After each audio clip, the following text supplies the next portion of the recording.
Okay, we're back on. Okay, it is now 10:18, and we are just starting our supposed to be 9:15 strategic planning meeting. Let the record reflect that all 5 commissioners are present. Maybe I didn't say that at the first meeting, but everyone could see you're all present at our 9 o'clock.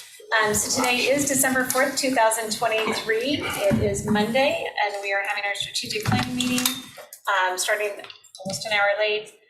We just finished our budget hearing meeting, and in the past, we have done a press release after that budget hearing. I know you have a press release ready to go, so I just want to inform commissioners that unless you're opposed to a press release, there's a press release ready to go out. And if you can send it to all the commissioners, that'd be great. And then I would say you have until noon. Hopefully we're out by noon to take a look at it quick, and or let's say 1 o'clock, because that way we should hopefully are done before then to make sure. So anyway, just if there's any comments, that we will put 1 o'clock as the deadline for any comments to Pat Bell. Okay. Hi, Scott. How are you doing? Good morning. Good morning. Thank you for hanging with us and being patient, and we will go ahead and get started. We're here all week.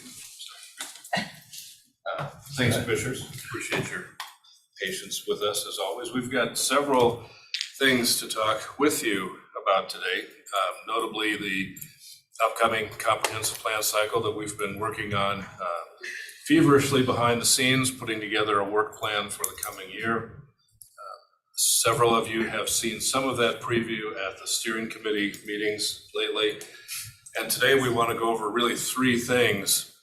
One is our urban growth area, kind of a status report, and then how that is going to be processed in this cycle.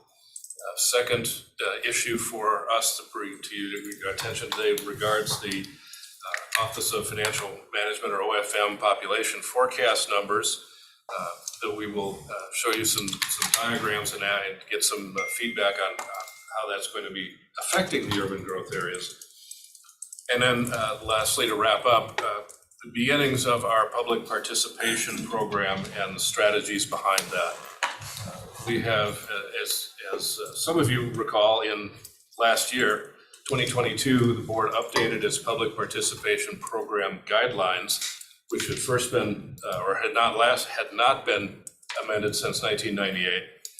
Those were brought up to modern technology speeds, and also some more robust participation goals for us and the Planning Commission related to the plan, which among other things is that when projects are in their finished stage, we are striving for a 21-day notice for the Planning Commission to give plenty of time for our citizens and businesses to take a look at those ahead of time and make comments for us.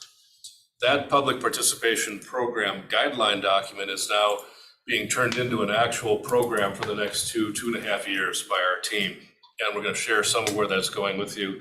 And then we'll be working with Pat, talking about how we will be using, strategically using the county's communication system, but also outside public relations and marketing efforts to help us rebuild our website, look at social media, and just a whole wide range of things that we don't normally touch, to try to be as broad as we possibly can in this. So without that, or without more ado, Ron, next slide, please. This is essentially an approximation of our urban growth areas as they stand today. This is the 2018 map that came out of the settlement agreement, and no changes have been made since then. You can see they're in 2 colors. The yellow color is simply an urban growth areas designated by the Growth Management Act. The orange areas are those that, with the city of Spokane, were designated as joint planning areas for their UGA. Joint planning in 2009 had a fairly extensive guidebook put together by all the parties. We have looked at going back to that for the 26 effort, since we don't have to reinvent a wheel. And as we've reported before, we've had some ongoing discussions with the city, both my counterpart as well as our 2 legal counsels, to both informally get people at the table to talk about planning issues while we are formally working on the interlocal agreement that would memorialize that. We all know that there's at least an outside or a non-zero chance, I'd say, that the interlocal agreement will be done about the time that you adopt this plan in 2026. Our pattern of moving those documents quite slowly, but we'll be doing the planning along that lines. And so you can see how these have progressed over time on the north side, the Meade, Wandamere area, the West Plains to be sure, Moran Prairie to the southeast of the city of Spokane, and then the Valley UGAs along with Millwood. Next slide, please. Yes, so just for the benefit of all the commissioners here, at the steering committee of elected officials, when we talked about joint planning, that has also been accompanied with a request that a jurisdiction develop an annexation plan. Right. So that, we're not just joint planning without any expectation from the city standpoint that they're ultimately going to annex that area. If they're not going to annex it, there's no reason for joint planning and stuff. So there's got to be a coordinated effort back and forth, and that requires the cities to play their part as well. And both the city's planning director and their legal counsel understand that and have agreed that that will be a part of the system going forward. And City of Spokane Valley as well. Mm-hmm. Next slide, please. The major, or the first issue going forward, again, those of you from the steering committee will recognize this is a summary of what you've already seen. The land capacity analysis, the last time this was attempted in 2016, it kind of got stalled before it got started. We're looking at it in a more robust approach this year, and you can see some of the steps that have been put up here. Importantly, though, all of the communities have agreed that past development practices and history and track record of development will be used in evaluating the land capacity analysis this cycle that was not done in the past. And the way this will work, you can see some of the terms up there of how we're going to be classifying parcels as that first cut. Every community will be doing their own for their communities. We will be helping more directly all of the small communities outside of the metro I-90 corridor. And then the county will be doing kind of the fact check. We will be also doing kind of the overall LCA for the county, incorporating all of the communities. And so we have two ways of looking at all the cities and the counties. One will be the city's perspective, and one will be the county's version of theoretically using the same methodology to see if we get to an agreed upon point.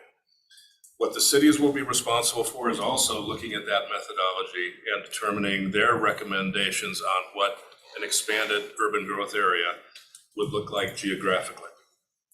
And then that will also come back to the county for analysis and ultimately presentation to the through the PTAC to the steering committee for consideration and a recommendation back to you probably in the third quarter of 24.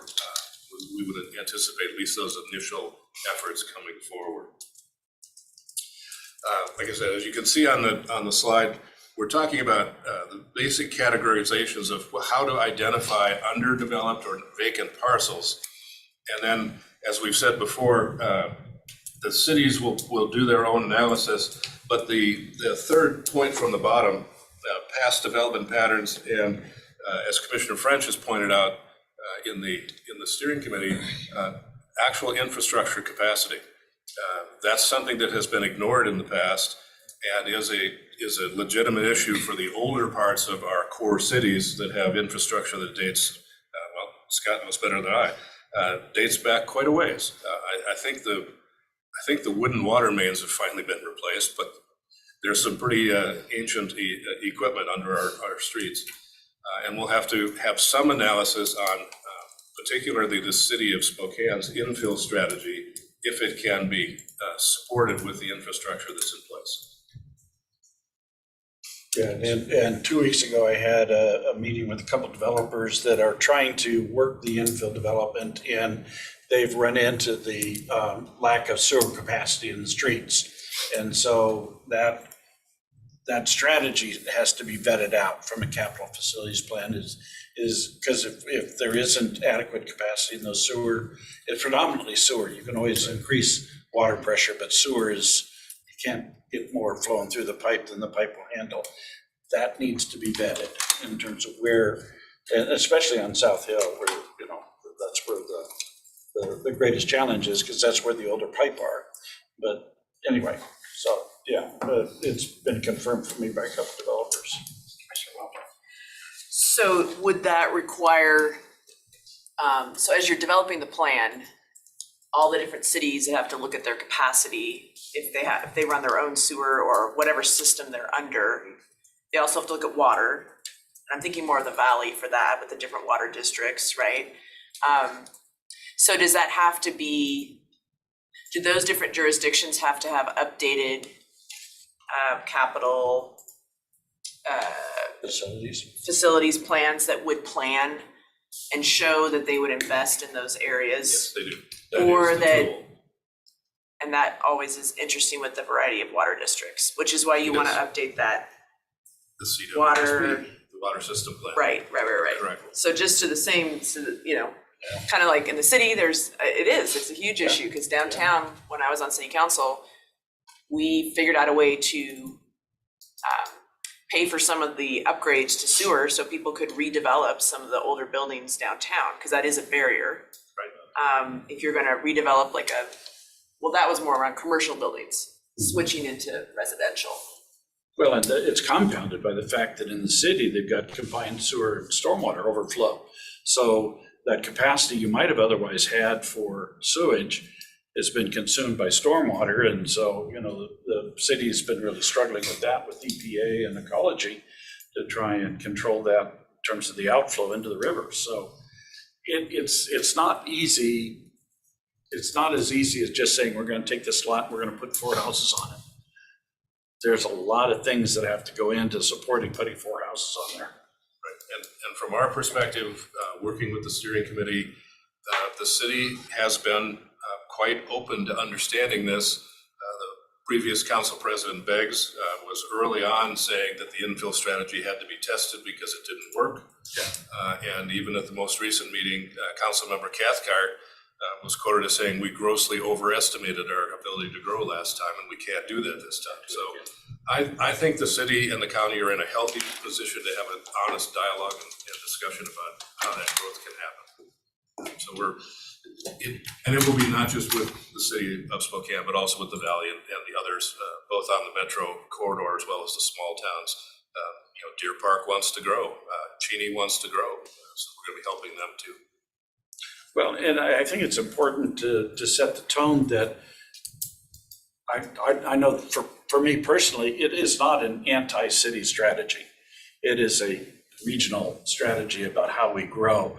And, you know, if the city can accommodate it, great. If the city can't, then who can, other than Kootenai County? And so I think, you know, the fallback that Kootenai County is their overflow is it's hurting all of us. So, you know, if the city can do it, great. If they can't, then what?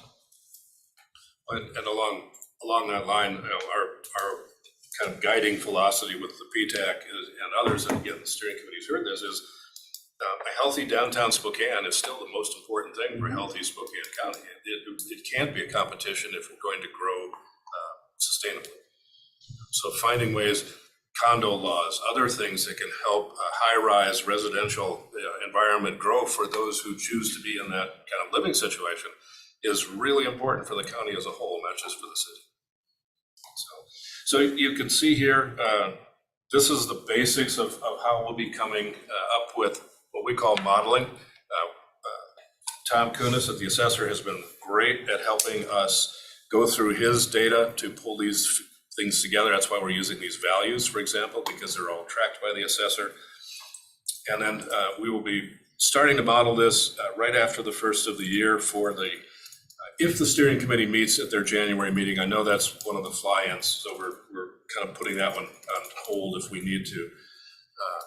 But you will start to see some modeling back to you, if nothing else, as we're saying, on a January, hopefully a strategic planning agenda, but we'll come back and talk to you about quick question. Sir? The cities and towns using the county adopted forecast rather than picking from scenarios, can you explain that a little bit more? Yes, one of the challenges, as I sort of remember and research on the 2016 part, was when the agreement to produce a third-party methodology fell apart, the three major cities just did their own, and they were all separate.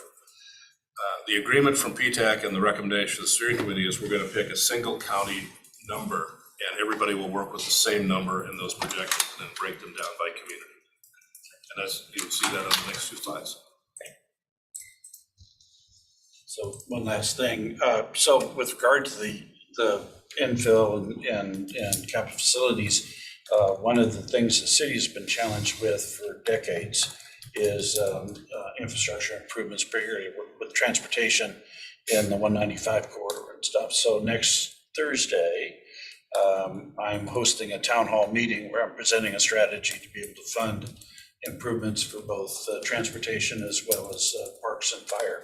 So we're trying to find a path forward because right now they're high-centered. And just to follow up on that kind of tangential question, what we see from what we would call that interstitial area from 195 over to I-90 is a growth corridor that has some geographic challenges, it has political challenges on jurisdiction, but an awful lot of what is just outside the current West Plains UGA is zoned urban reserve. And that is the classification where where our predecessors anticipated growing, and that's to kind of fill that gap moving back towards the city limit in the Grandview Thorpe neighborhood. So this, as Commissioner French said, this has been a nagging issue for everyone for a long time, but it has to be solved. Well, and keep in mind that Grandview Thorpe has aggressively fought being inside the UGA. In fact, the city wanted to add them inside the UGA in 2011, 2012. And because we got such a barrage of, no, please don't do this to us, we ended up taking them out at the last minute. But they're going to be and their issue is lack of capital facilities, transportation. They're being choked to death. But that's just to kind of refresh too, the motion you just took in your meeting for your budget resolution was crafted to sort of follow up with the CFP that you adopted in November to make sure that the budget and the CFP are aligned. That's a process we need going forward, and we're going to be working with all of the smaller communities and the others to share or to better link long-range planning with urban growth areas and the capital facilities plan, because that is the absolute key to staying in compliance with GMA. If the UGA cannot be supported by the capital facilities plan, it must be redrawn to meet the abilities to serve it. And nobody wants to come back in 10 years and say, we need to take 500 acres out of the UGA because we have no ability to bring water or sewer out to that parcel. So it's going to be a math exercise, to be sure, but it's going to be probably the biggest new challenge in comprehensive planning that most of us have not followed in the past. And we're grateful for Scott and the department heads that came together to get the CFP put together for your action this year. We just have to make that now a routine exercise. So, next slide, please, Ron. We've got two charts for you.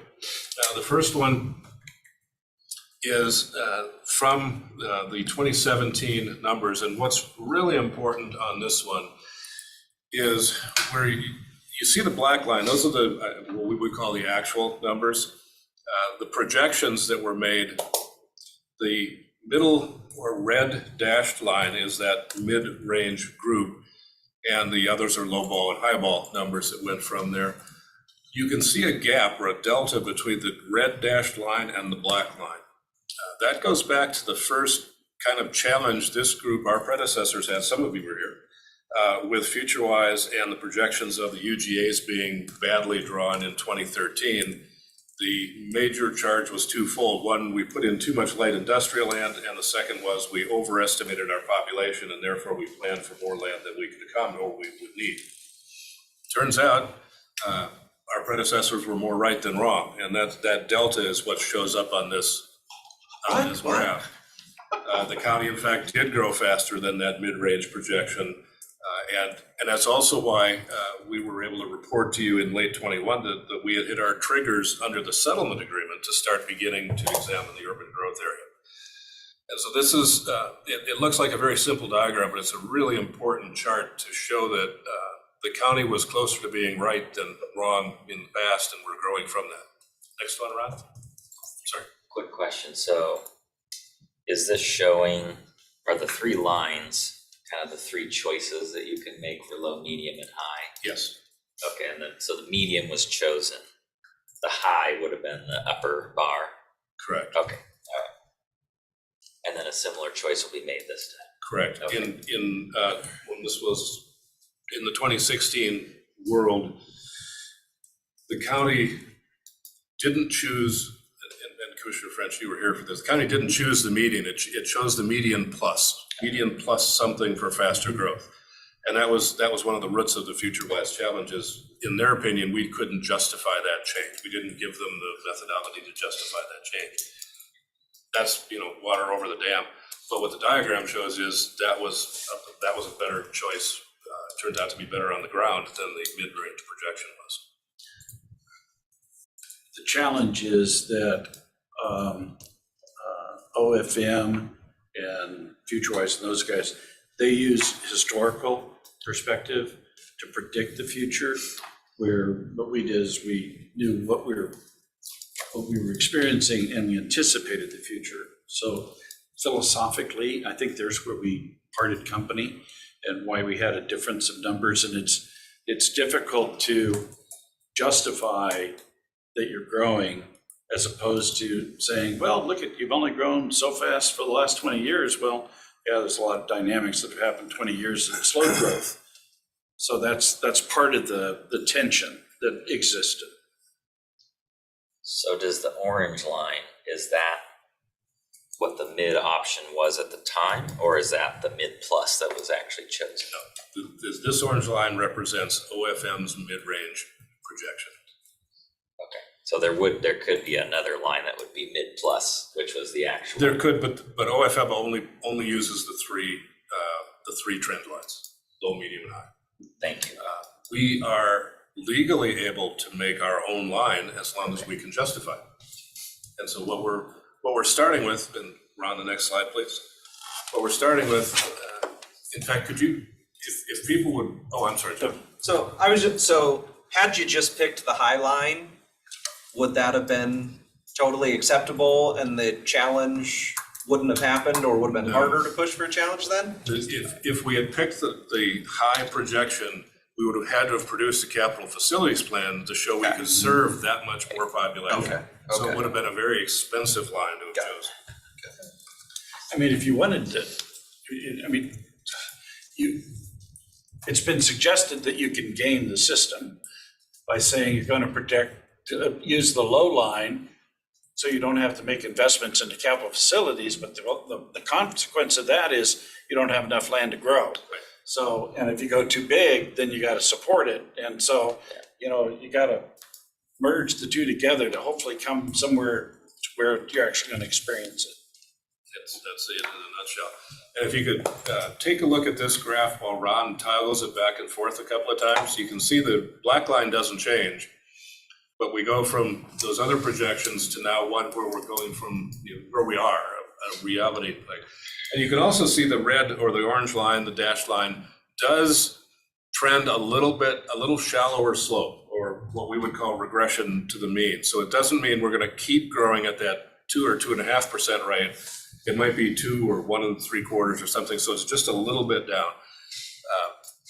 I'm not, and that's again OFM's number. If we think, we collectively, the county, believe that we're going to continue at a slightly more aggressive path and can document that in a way that demographers would find our methodology acceptable, then we can deviate from that line as well. But we simply have to show our work.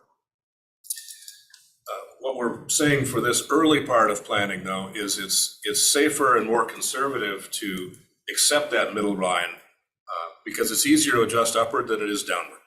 If we're wrong in the future, if we're growing faster, it's easier to go that way than it is to pull back, as Commissioner French intended. So these are where we're going, and essentially, this is the projection that will come back to you through the steering committee for sanction, I guess, to be the number that we will all use collectively to say we all have to add up to that number when we're done with our work. And what you can see though is even in this midline projection, by the time we get out to the 2046 horizon, it has the county at 650,000 population, I think a fairly modest growth rate. I believe with other things that are happening in the United States, whether it's climate in Phoenix, whether it's earthquakes on the West Coast, whether it's tornadoes in the central part of the country, I think there will be additional migration into the Pacific Northwest that will bump that up slightly. And the fact that this is a good place to build a business, to do there are reasons that Spokane County can grow that OFM wouldn't be looking at because they're outside of their comfort zone. However, for the projections, we're going to take that orange line and then we're going to ride that for the time being because again, it's easier to adjust up than it is to adjust back. Well, and OFM has historically had a preference to try and follow Seattle and King County. And now the dynamic is starting to adjust to where businesses are pulling out of Seattle. They're in King County, but they're moving to Bellevue. Amazon's a great example where they're now moving a lot of their headquarters operations out of Seattle and over to Bellevue, which will just, it'll turn South Lake Union into a ghost town when all of those jobs go away. Amazon, Google, REI shut down. Anyway.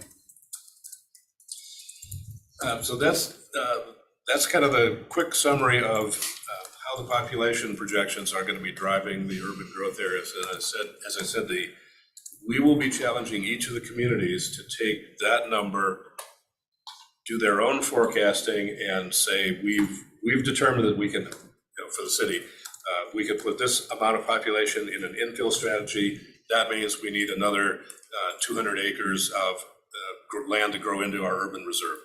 They get the first, and they don't say get the first gig at that. They are responsible for the first method of doing that. Our job is to check their work and verify that it's defensible. And that falls, like I said, all the groups have been increasingly good partners in this discussion, which is very encouraging. But we, the county, always fall back on, under the GMA, we are recognized as the regional government. So it's been clear from the very beginning, you're doing this work, but the county board is going to be the ultimate arbiter on this. So I'd like to go on to our public participation side. Ron? I know that, sorry. Never mind, I'm good. The chart on the right side of the next three slides is not going to be legible. We pulled it right out of our documents, but we wanted to show you that we're working on a really wide range of public participation. This chart is kind of showing the statutory provisions of where are we taking guidance from the RCWs and the WACs in terms of providing that guidance. And our group, we've been identifying, you can see in the middle paragraph, underserved communities that have historically been disassociated. We all know, as we lovingly call them, our usual suspects that watch everything we do and participate in everything we do. But we haven't necessarily reached out beyond that until this process, or at least not recently, because it's always been mostly litigation related. But here's our chance to move well past that, both in terms of everything from Native American communities to other underserved communities that have been historically missed in the planning process. Next slide, please. And then general stakeholders, we've all been through this, but you can start to see, if you squint a little bit on that right-hand chart, I'll give you just a few things from the obvious: transit agencies, local governments, tribes, environmental advocacy groups, faith-based communities, civic and community groups, school districts, veterans groups, other federal organizations, youth and elderly groups. We've started to identify all of these, and in this public relations or marketing or communications and outreach strategies, we want to be able to talk to those groups in terms that are meaningful to them, not just in the jargon of city planning and design, but what's important to help build neighborhoods, build places, shape communities, and try to get to that quality of life aspect from those various organizations. Excuse me. And then next slide, please, Ron. And then here's kind of the first cut at the tools we're looking at with our new grad staff in long range. Many of these have a lot more experience in the social media world than some of us that have been around the table a longer time. And so we're learning how to communicate in that language. And so we will be looking at using every opportunity we have, both with Pat's shop and also aggressively repositioning our webpage to be a really interactive communication tool, not so much just a library of documents that you can read. Our goal at the end of this is to present to you a comprehensive plan that is essentially an electronic document. It is no longer, a 4-inch thick 3-ring binder document that you have to page through to find something. You'll be able to click through goals and objectives. Investors will be able to click on places like a neighborhood and bring up everything they need to know about that. It's going to really be an interactive document that should be a good tool. And it'll be linked to our development regulations, so you have everything all in one place. Thank you, Ashley. So.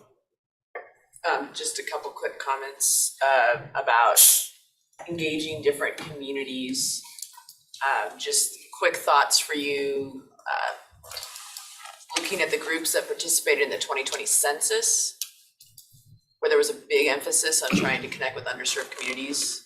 I could find that list, or I think it might be available if you looked around, did some online. But the health district also, during the COVID response, should have a really good list of local groups that they have connected with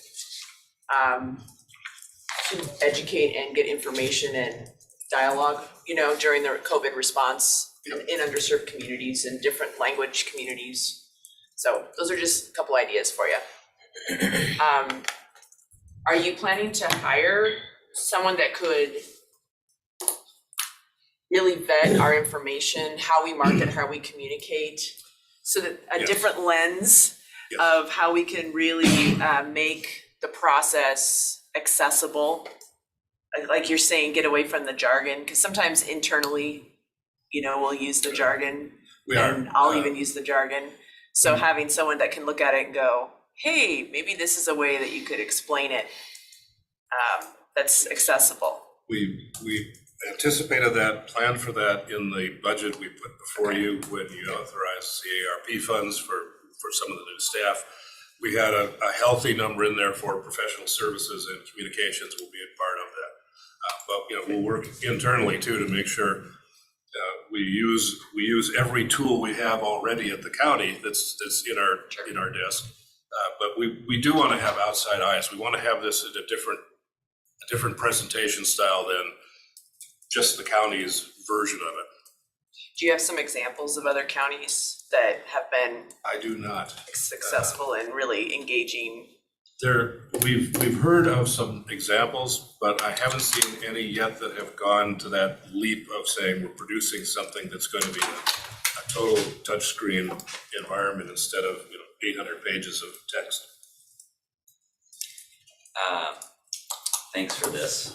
I look forward to kind of hearing more about it. I was wondering if we plan to, so not to be that guy, but I went to a training in Olympia. Uh-oh. I know, here we go, with WASAC, and Jessica Pilgrim was there and did a great job presenting on GMA, and got a lot of kudos for Spokane County, actually, with Jessica. And a lot of commissioners were coming up to me saying, is she looking for a job? So we had to really watch protect Jessica Pilgrim. But I was really impressed with actually Lewis County had a lot of ideas for public participation. They talked about, not just expecting people to come to you, but going out to different communities and having public meetings. Right. They talked about some surveying plans that they had. So I think this is it's a huge deal, right? The 2026 update, and I'd love to just have it be really robust. Sounds like that's what you're thinking as well. And you can see the last item on this is we will be back for a more focused program in front of you to get your blessing to carry that forward, and it'll have much more of those details. Right now, our guys, the document that I just put these 3 quick slides together, that's about a 40-page document already in terms of listing stakeholders and opportunities and sources and things. The guys is really, really robust. Lewis County might be good to check out too. We've talked with them, and we're going to use our colleagues at Wasac to make that happen too. So one of the things that we have not vetted really well in the past, this is not you, prior to you, is that when somebody comes in and does a preliminary plat, they maximize out the number of lots they can get on that development. They do it in a 2-dimensional format, and they don't take into consideration, 3-dimensional challenges like topography and stuff. And I use Eagle Ridge was originally platted for 2,300 lots. We could only build 1,200. The rest of it was topographic challenges and open space and everything like that. So when we go through to develop capacity, are you comfortable that we have the ability to say, was preliminary platted for 100 lots, but they'll only get 50 on there? I mean, I guess a great example would be the one property there on Waikiki that, you look at it from a 2-dimensional standpoint, you get 100 homes on there, but realistically, you can't. It's steep slopes kind of a deal and stuff. So one, vetting that out. And then the other thing is, I know that for a long time, we kept on saying, well, we can build on steep slopes. Look at what they do in Seattle. Well, interestingly enough, Seattle's got a lot of houses that are sliding off the hill now. And it's being driven by drainage issues that were not taken into consideration and stuff. So there are limits to what you can do, and you can't hang it from a crane. You got to actually have supports for it. So anyway, it is one of the elements. It doesn't show up necessarily in what we showed you on the earlier slides for the land capacity analysis, but once you get that basic count of vacant lots based on investment, then we go through with a photo overlay or remote sensing and look at every one of them, and you turn on the topo layer. It's like, okay, that's got, we're going to take those 20% slopes off the map. And just for this purpose, we will assume they will not develop. Because if they do, that'll be kind of one-off, custom home kind of projects that aren't going to add up in a big way. So we're very much attuned to that. That's kind of the added part of looking at the critical areas. Everything else, this may look like a vacant piece of land, but it's just, there's the edge of a wetland. Here's a stream that comes through the corner. It's got topography in the middle of it. You're not going to build on it. We'll be pulling those off. The other thing related to the public relations side of this is translating documents. We're going to be looking at, what are the communities that are already in Spokane County that have, whether it's Baltic languages or whether it's Salish or whether it's something else. Where are going to be areas where we can work with those in a way. And our guys have already talked to a number of these community organizations who are volunteering to help translate for us. So it won't be something where we will have to perhaps buy that service. We'll participate with the groups and they'll help us get that message out. So anyway, that's good. Oh, I'm sorry. One last comment. I just really think that the health district media and communications team could offer, if you guys haven't already reached out to them, could offer a lot of great ideas about videos, translation, outreach that's been successful or not successful, around a multitude of of public health issues that are often difficult to, you know, describe and engage with people about. So anyway, just a thought. I've been impressed with their little video series. Dr. V does little YouTube videos and little things that just keep people engaged in a way that, you know, people like to watch the videos. They don't want to read stuff on Facebook or Instagram. They like the little videos, right? So just like they seem like they put a really good team together, and they have a studio. You can go there and record videos. They put that together during the pandemic, and That's cool. so anyway, I just have been really impressed with them. Got Might as well use a resource right across the You street. could be a YouTube star.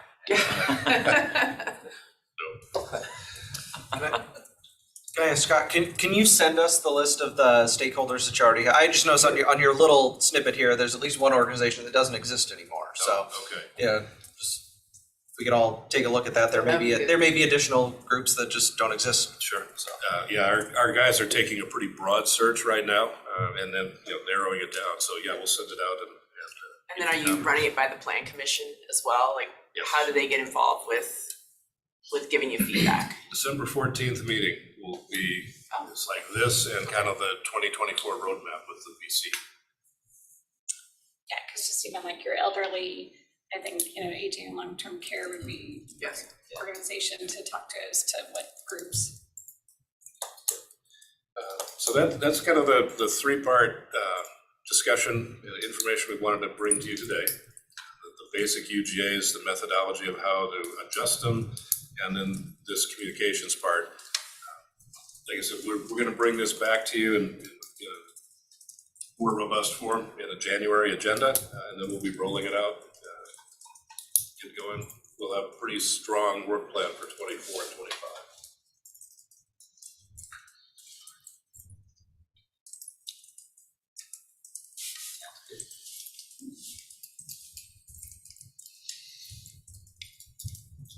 I'm happy to roll into the next one if you'd like. I would say, any other questions on this presented so far? Okay.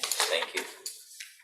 Well, we go from the big picture down to the details of a very specific opportunity that we've got.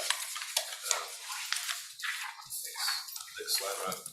And this is, you can see here, small scale meat processing. This is a constituent request that came to us from Commissioner Kearns to look at something that could scale down from the traditional slaughterhouse or feedlot processing that exists at a big scale but doesn't exist here. This person was like, why can't we have a place where we can do a couple of head at a time, either for neighbors or for hunters? And some of that does exist, as you'll see, but it doesn't really fit into where we have in our regulatory system here in the county either. So we looked at how this could happen.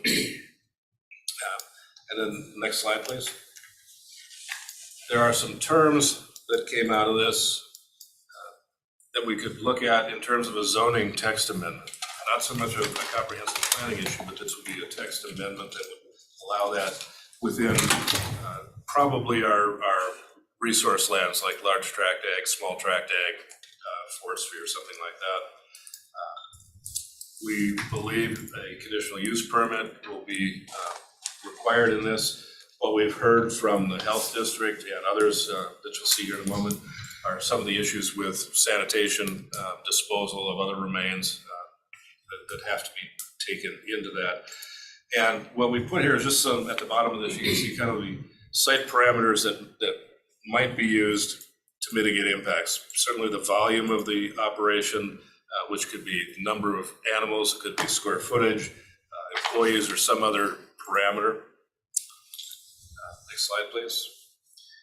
On the bigger level, USDA is the agency that takes care of these things, and they really do handle the big operators more often than not. This, if we were to say to this, I'm sorry, go ahead. So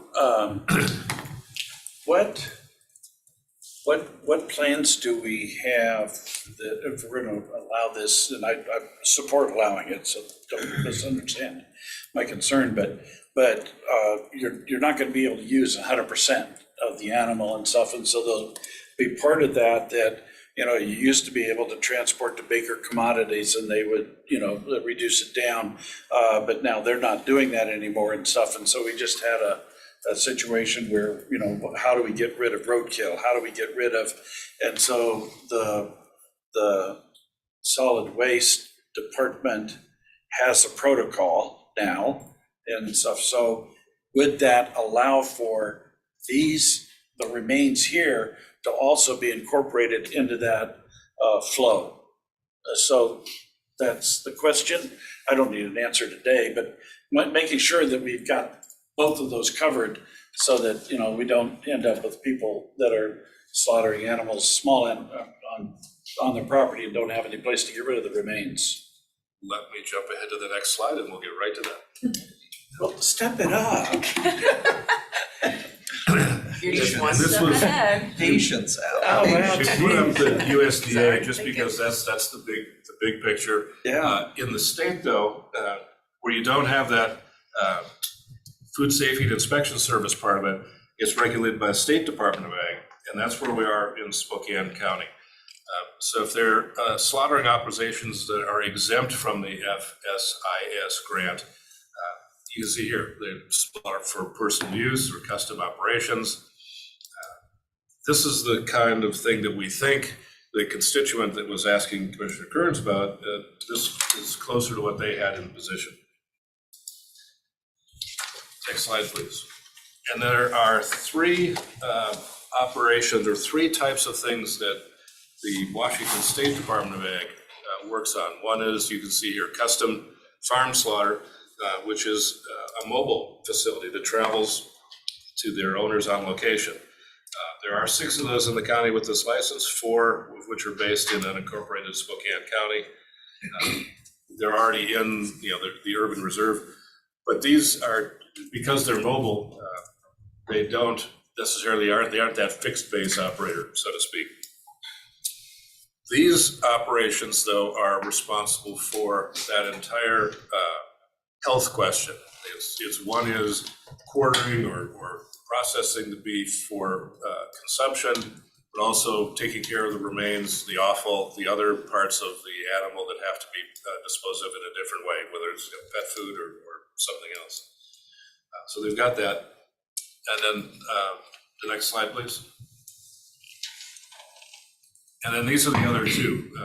One's called the custom meat facility, cutting, wrapping, aging, and freezing. So there's a storage, and then these appear to be connected to the same mobile operators that we discovered before. And then there is the custom slaughter establishment, which is the fixed location, but this is one that does not currently exist in Spokane County. So if, with your guidance, we're happy to reach out to this constituent or others with this information, find out if this is kind of what they had in mind, and if this is something that you would be interested in, we will start preparing zoning text language for your consideration in one or all 3 of these operations. I also wanted to ask, so prior to the meeting, I asked Pat to come on up to the table. Pat is familiar with this industry, sort of the small scale cattle. So if nobody objects, if I can ask if Pat has any thoughts on this, on sort of the need regionally for these types of facilities? Yeah, so it's interesting to see some of the numbers that Scott's group has put together. Just from having some personal experience in this, there exists in the country a monopoly on large scale slaughtering. And increasingly what you're seeing is cattlemen and ranchers trying to go to a direct to consumer model. So you might have seen on South Palouse Highway, like the Empmans and others out in Liberty Lake, homesteads are starting to pop up. And almost a kind of like a cottage maker type craft type industry. You're seeing more and more farmers and ranchers looking towards that, trying to keep things local, trying to take their products to farmers markets, engaging more with customers, not just selling to feedlots that then sell to the big packing houses, of which there are only 4 that have considerable market share. So the Biden administration and the Trump administration before it had been looking at this issue nationally and have been offering various grants for USDA inspected facilities. The key thing for this constituent, as I understand their concern, is the USDA designation actually allows them to sell across state lines. It allows them to sell into food service establishments, into schools, into kind of public or private institutional settings, whereas the custom is something you've probably, if anyone's ever bought that kind of meat before, it usually comes stamped and says not for sale, which means you're purchasing the animal from the farmer and there's a transaction done at a butcher and all the cash is exchanged in advance. That's a much more limited marketplace. There is this exempt feature that's allowed. Here in Spokane, there's a few different meat markets you can find, which is also convenient, but a lot of them will buy from a producer, let's say like a rancher up on Bigelow Gulch. And so it's really looking to have that full supply chain all these producers are looking for. They lose a lot of value when they sell into the feedlot or when the feedlot sells to the slaughterhouse. So being able to have every piece of that chain and having more custom processing is something a lot of communities are looking for, but it also takes a lot of investment. And so you can imagine a fixed facility investment is more than maybe a mobile unit, but the mobile units are few and far between, and a lot of those are family companies, not continuing generationally. And so I think if there's a group or a consortium that was interested in this, you would find a lot of support to have a facility like this in Spokane County from farmers and ranchers, from the Farm Bureau, from the Cattlemen's Association. Yeah, and I can just, we tend to buy our meat from either the youth when they're selling at the Junior Livestock Show, or a farmer down south, and so definitely, are familiar with some of these smaller ones that are out there, trying to help support that. And during COVID, we saw actually some of them shut down. Some of them couldn't even get, the kids couldn't even get their the animals to a butcher at that point in time. They had to wait weeks. It's an industry that is kind of going away, that I think if a lot of people want that farm to table, this is the way to try to help promote that and bring that back. The last one I just did, I had to go down to Moscow, Idaho, to pick up my beef. So it's certainly, because there's just a shortage of people that are doing it, especially on the small scale, trying to again, help out youth and 4-H that are doing their, auctions to, that, like I said, this last one had to go down to Moscow, Idaho to pick it up, and there wasn't someone in Spokane that could do it. But and our thought after the inquiry was, sometimes the easiest thing to do for economic development is to create a zoning or create a code that simply allows it to happen, and the market will take care of itself. It's just there. So this would be a fairly straightforward piece of zoning text that would let that happen in ag areas. And then on everybody else, if it becomes a USDA designation and it has a higher health standard of some kind, the market can figure that out. As long as if this group were to say, we want to allow this in our resource areas, we can find a way to create that language. So if the board wants to move forward in exploring this, the locational and site parameters would be something that would be worked out as part of that design. And we just started with what we thought were obvious. Where are the cattle? They're in large tract, they're in small tract ag, they're in the resource areas now. So those would be the likely places that we would write the code to be eligible for those, rather than LDR, MDR. There's a certain exclusion that you want to have for that. You put it where the resource is. Good idea. It wasn't my idea, it was my constituents' idea. It's the same reason we have chickens now, in low density. So, You know, Commissioner Cooney's point was, you know, a lot of us, we did this, my folks did this in southern Minnesota. You know, how many deer hunters are always like, well, we're gonna get this done. Do you want some sausage? Do you want the venison steaks? The system has been there for generations, but somehow it's kind of got lost in the regulatory world of the county. If we could just kind of put that back in, I think it would thrive. I like the idea, that's why I brought it forward and, you know, passed on the request, and so I'm all for it. If, We'll go ahead and start some more direct regulatory language and bring that back to you after the first of the year. Sounds good. That's all I have. Thank you, Commissioners. Okay, thank you. thank you, Pat. So 11:13. Do we have miscellaneous for today? Oh, got the press release addressed and Pat sent that out, so nothing from me. I am gonna be traveling down to the Tri-Cities for a Hanford Advisory Board meeting tomorrow, so I won't be participating in the morning briefing, but I'll zoom in to the 2 p.m. It's just FYI. My office told other offices, but I just wanted to let everybody know. Okay. So. Tomorrow's. Where's my tomorrow? Okay, so you won't be here in the morning. Okay, so everybody else plan to be here? Okay, very good. Fully caffeinated. Fully caffeinated, okay. Yes, and then you'll call in. Sounds from 2 dangerous. o'clock. Yes, I will call in at 2.